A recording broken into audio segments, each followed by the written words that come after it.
بہنیں سوال کر سکتی ہیں. السلام علیکم. میرا سوال ذاکر بھائی سے ہے کہ ہمارے یہاں اسلام کو ایک نیا شکل دیا گیا ہے، وہ تبلیغی جماعت کے نام سے مشہور ہے، جس میں مسلمان جو ہیں وہ 40 دن اپنے گھروں کو چھوڑ کر مسجدوں میں رہتے ہیں، اور پھر اس میں ایک ایسی کتاب پڑھی جاتی ہے جس کا قرآن و حدیث سے کوئی تعلق نہیں، جھوٹی حدیثیں اس میں بھری ہوتی ہیں، فضائل اعمال یا پھر تبلیغی نصاب کے نام سے وہ مشہور ہے.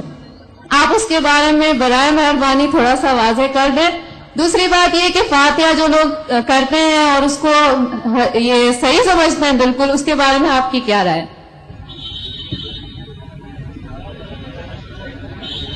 حالانکہ ایسے سوال کا جواب میں اکثر دیتا نہیں ہوں، کیونکہ میرا فن جو ہے وہ اسلام اور دیگر مذاہب، کیونکہ آخری سوال اور خواتین کی طرف سے ہے، لوگ یہ نہیں کہنا چاہتے خواتین کے سوالات کا جواب میں نہیں دے رہا ہوں. میں نے سوال پوچھا کہ تبلیغ جماعت جو ہے ایک جماعت ہے ہمارے مسلمانوں میں، ہندوستان میں خصوصاً، وہ تبلیغ نصاب پڑھتی ہے جس کے اندر حدیث مکسچر ہے. آپ بالکل صحیح فرماتے ہیں کہ تبلیغ نصاب یا فضائل اعمال جسے کہتے ہیں، اس کے اندر وہ کتاب ہے جو مولانا زکریا صاحب نے لکھی تھی، اس کے اندر مکسچر ہے، صحیح حدیث بھی ہے، ضعیف بھی ہے، موضوع بھی ہے، قانونی قصہ بھی ہے. تو اسے سارے حدیث کو ماننا اور سارے حدیث پہ عمل کرنا صحیح نہیں.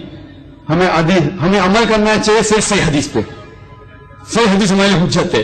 ان کے لیے اگر آپ ضعیف حدیث جاننا چاہتے ہیں یا ضعیف حدیث دوسرے حدیثوں سے مل کے صحیح ہو جاتی ہے وہ ٹھیک ہے، لیکن باقی موضوع حدیث یا ضعیف حدیث کو حجت قائم کرنا یہ اسلام کی شریعت کے حساب سے صحیح نہیں. ہمیں عمل کرنا چاہیے قرآن اور صحیح حدیث پہ. ان کے لیے اگر آپ جاننا چاہتے ہیں تو الگ بات ہے. تو یہ اسی لیے یہ افسوس کی بات ہے کچھ مسلمان ایسی کتابیں جیسے تبلیغ نصاب ہو اس کو قرآن سے زیادہ اہمیت دیتے ہیں، جو غلط ہے. ہمیں قرآن پہ عمل کرنا چاہیے اور صحیح حدیث کی کتاب جیسے میں نے کہا صحیح بخاری ہے، صحیح مسلم ہے، ان کے سارے حدیث ماشاءاللہ آپ کو محدث ہونے کی ضرورت ہی نہیں، سارے حدیث صحیح ہے. پھر آپ جا سکتے ہیں سنن ابو داؤد، ترمذی، ابن ماجہ، سنن نسائی، ایسے کتابیں ہیں جن سے انشاءاللہ ان میں اکثریت حدیثیں صحیح ہے، سارے نہیں کہ باقی کتابوں سے. تو ان کا مطالعہ کرے تو امید ہے کہ آپ کے علم میں اضافہ اور ہوگا. وہ جو لوگ کمپیریٹو ریلیجن کے ہیں اور تحقیق کرنے کی وجہ سے کچھ باقی کتاب پڑھنا چاہتے ہیں تو اس میں کوئی حرج نہیں ہے.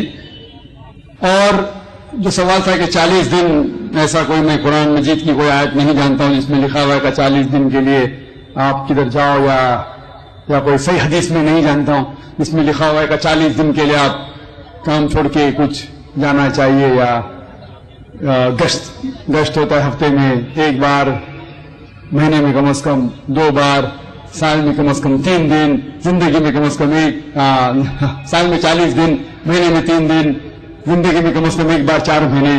یہ سب چیز کچھ قرآن سے حدیث سے ثابت نہیں، قرآن سے حدیث ثابت نہیں. لیکن ہمیں ہمارے مسلمان بھائیوں سے پریم سے پیش آنا چاہیے. افسوس کی بات ہے کہ ہمارے مسلمان بھائیوں میں اتحاد نہیں ہے. اس کی وجہ ہے کہ کم علم کی وجہ سے ہمیں ان سے پیار سے پیش آنا چاہیے، حکمت سے پیش آنا چاہیے اور قرآن حدیث کی دعوت دینا چاہیے، اصلاح کرنا چاہیے ہمارے بھائیوں کی. یہ کہنا کہ آپ غلط ہے اور شدت کے ساتھ ان کی مخالفت نہیں کرنا چاہیے. پیار اور حکمت کے ساتھ، جس طریقے سے میں کہتا ہوں بہنوں کو مسلمان کے لیے بھی کام کر سکتے ہیں اور ہم اس بات کی طرف جہاں پر ہمیں یکساں ہے.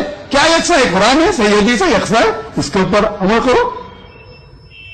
تو افسوس کی بات ہے کہ ہم حکمت کا استعمال نہیں کرتے، اسی لیے تفرق ہے. میں نے ایک تقریر دی تھی چنئی میں جنوری کے مہینے میں، یونٹی ان مسلم امہ، اسلام کی امت میں اتحاد. اور یہ تقریر انگریزی میں ہے جس میں نے فارمولا دیا ہے کس طریقے سے قرآن اور صحیح حدیث کے اوپر عمل کریں گے تو انشاءاللہ سارے مسلمان اتحاد میں رہیں گے، ایک ہوں گے. جیسا اللہ تعالیٰ فرماتے ہیں سورہ عمران میں 3 آیت میں 103 میں، وَاعْتَصِمُوا بِحَبْلِ اللَّهِ جَمِيعًا وَلَا تَفَرَّقُوا. آؤ ہم اللہ کی رسی کو مضبوطی سے پکڑے. اللہ کی رسی ہے قرآن اور صحیح حدیث. اس کو اگر ہم پڑھیں گے سمجھ کے، افسوس کی بات ہے ہم قرآن سمجھ کے پڑھتے ہی نہیں.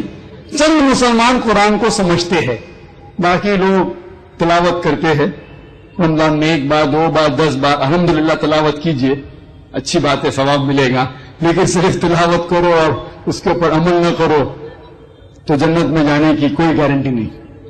تلاوت کرو، اگر آپ عربی نہیں جانتے تو اس کا ترجمہ پڑھو، اردو میں پڑھو، ہندی میں پڑھو، مراٹھی میں پڑھو، انگریزی میں پڑھو، جو زبان پہ آپ کو مہارت ہے اس زبان میں پڑھو۔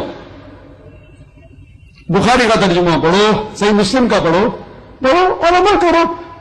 افسوس کی بات ہے کہ ہم قرآن مجید کو سمجھ کے نہیں پڑھتے، اسی لیے کوئی بھی آدمی اپنے آپ کو عالم بول کے آپ کو گھومنے لے کے جاتا ہے۔ کوئی بھی کچھ بھی کہ فتویٰ دے دیا مان لیے۔ دیکھو ذاکر نائک جو اسلام میں کہتے ہیں وہ 0 ہے، شونیہ، 0۔ اسی لیے میں کہتا ہوں اللہ کہتے ہیں قرآن میں سورہ عمران سورہ نمبر 3 آیت نمبر 64 میں تالا کلمۃ سواء بینکم، میں اگر کہوں گا تو اس کی اہمیت ہی کچھ نہیں، تو میں جو کہتا ہوں اسلام میں 0 ہے۔ میں ہمیشہ قرآن حدیث، قرآن صحیح حدیث۔ تو جو بھی عالم کچھ بھی آپ سے کہتا ہے اس سے پوچھئے قل ہاتھوں برہانکم، آپ اپنا ثبوت پیش کرو، ان کو تم صادقین اگر آپ سچے ہیں۔ تو قرآن مجید کی آیت ہے سورہ بقرہ کی سورہ نمبر 2 آیت نمبر 111 میں قل ہاتھوں برہانکم ان کو تم صادقین، آپ اپنا ثبوت پیش کرو اگر آپ سچے ہیں۔ اگر آپ کے ثبوت پیش کریں گے کہ اسلام میں ہر مسلمان کو 40 دن جانے کا، تو میں جاؤں گا بے شک، 4 مہینے جانے کا جاؤں گا بے شک۔ آپ نے پوچھا فاتحہ صحیح ہے کہ غلط ہے؟ سورہ فاتحہ پڑھنا اچھی بات ہے الحمدللہ، اس میں کیا بری بات ہے، لیکن آپ کا مین سوال ہے کہ کھانے پہ فاتحہ پڑھنا اور کسی شخص کے نام کے اوپر ذریعہ بنا کے کرنا۔